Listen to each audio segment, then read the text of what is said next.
Hello, fabulous fourth graders. Today we're going to read a quick read aloud called The Keeping Quilt before we go into our writing assignment for the day.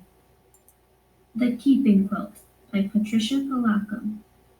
When my great-grandma Anna came to America, she wore the same thick overcoat and big boots she had worn for farm work. But her family weren't dirt farmers anymore. In New York City, her father's work was hauling things on a wagon, and the rest of the family made artificial flowers all day.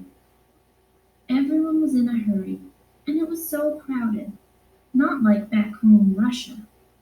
But all the same, it was their home, and most of their neighbors were just like them. When Anna went to school, English sounded to her like pebbles dropping into shallow water. Shh, shh, shh. In 6 months, she was speaking English. Her parents almost never learned, so she spoke English for them, too. The only thing she had left of back home Russia were her dress and babushka she liked to throw up into the air when she was dancing. And her dress was getting too small. After her mother had sewn her a new one, she took her dress and babushka.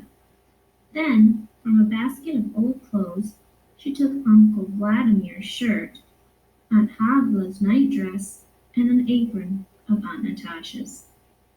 "We will make a quilt to help us always remember home," Anna's mother said. "It will be like having the family in back home Russia dance around us at night."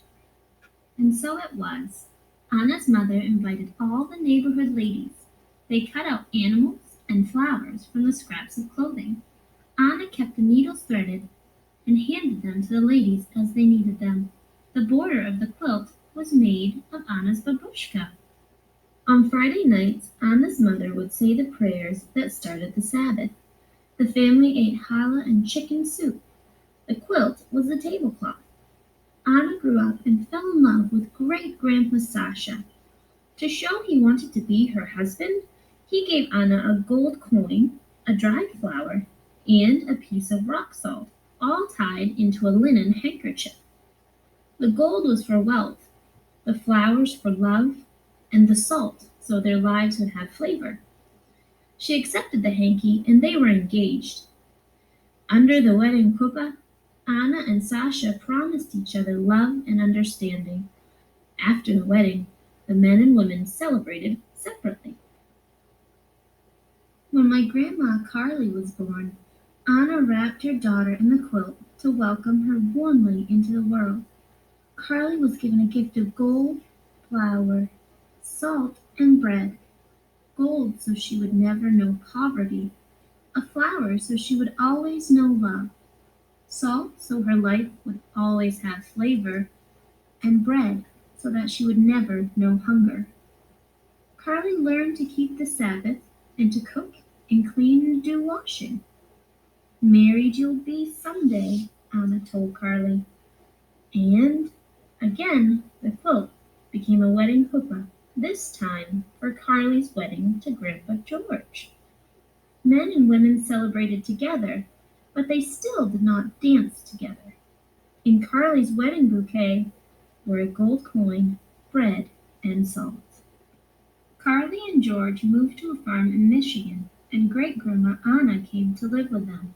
The quilt once again wrapped a new little girl, Mary Ellen. Mary Ellen called Anna Lady Grandma.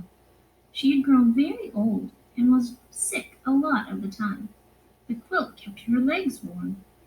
On Anna's 98th birthday, the cake was a kulik, a rich cake with raisins and candied fruit in it.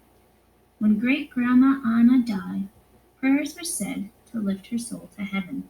My mother, Mary Ellen, was now grown up. When Mary Ellen left home, she took the quilt with her. When she became a bride, the quilt became her chuppah. For the first time, friends who were not Jews came to the wedding. My mother wore a suit, but in her bouquet were gold, bread, and salt. The quilt welcomed me, Patricia, into the world. And it was a tablecloth for my first birthday party. At night, I would trace my fingers around the edges of each animal on the quilt before I went to sleep. I told my mother stories about the animals on the quilt. She told me whose sleeves had made the horse, whose apron had made the chicken, whose dress had made the flowers, and whose babushka went around the edge of the quilt. The quilt was a pretend cape when I was in a bull ring, or sometimes a tent in the steaming Amazon. At my wedding, men and women danced together. In my bouquet were gold, bread, and salt, and a sprinkle of grape juice, so I would always know laughter. Many years ago, I held Tracy Denise in the quilt for the first time. 3 years later, my mother held Stephen John in the quilt for the first time.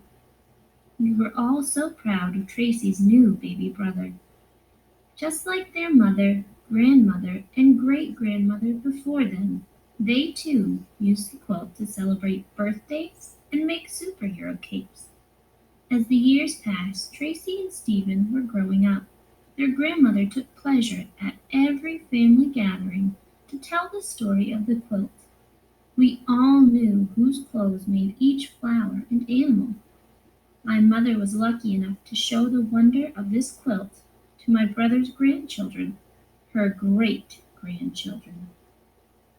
When my mother died, prayers were said to lift her soul to heaven. Tracy and Stephen were now all grown up and getting ready to start their own lives. And now I wait for the day that I, too, will be a grandmother and tell the story of the keeping quilt to my grandbabies. All right, fabulous fourth graders. So, your job now is to go to your Google Classroom, and I want you to go to the writing assignment for today, and I want you to make a connection. So, you're going to think about a tradition or an heirloom that you have in your family. Write a short story informing the reader, that's me, about the heirloom or tradition and how it came to be. How does it connect to your life? In my family, we have a great family recipe of a creamed corn, which we make every single Thanksgiving. And my mother's family and made it, and her mother's family made it, and her mother's family made it, and it goes way, way, way back. So that is something that we always do every single year on Thanksgiving, and it's a tradition for my family.